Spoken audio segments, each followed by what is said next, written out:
Bayo, I want to hear more about.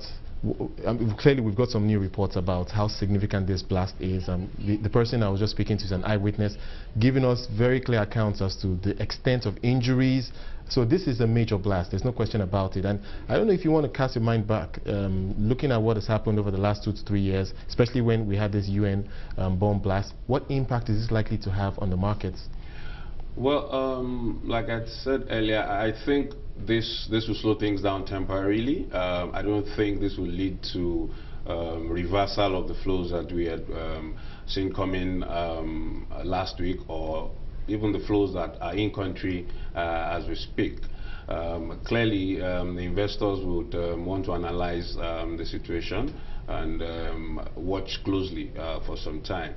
I mean, obviously, security challenges in Abuja or Lagos would be a major concern for investors. Right. But your view, if these attacks remain isolated to the north as they have been for the most part of the last few years, do you think that we'll continue to see those flows coming in? Absolutely.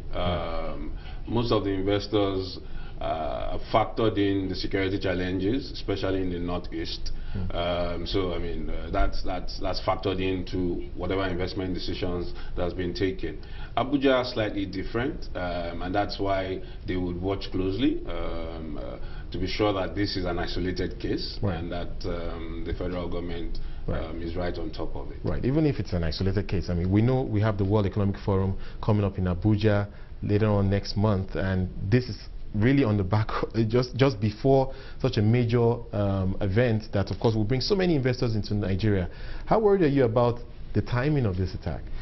Well, we don't know, I mean, who's done this, but clearly it's a deliberate attempt to create panic and concern to the investors.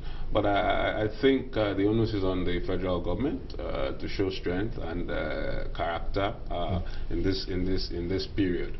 It's important that that event goes on, and I'm very optimistic that we'll get through this. Right, Bayo, thank you for joining us. Bayo Adeyemo from Citi, giving us some perspective on the implications of this major attack in Abuja.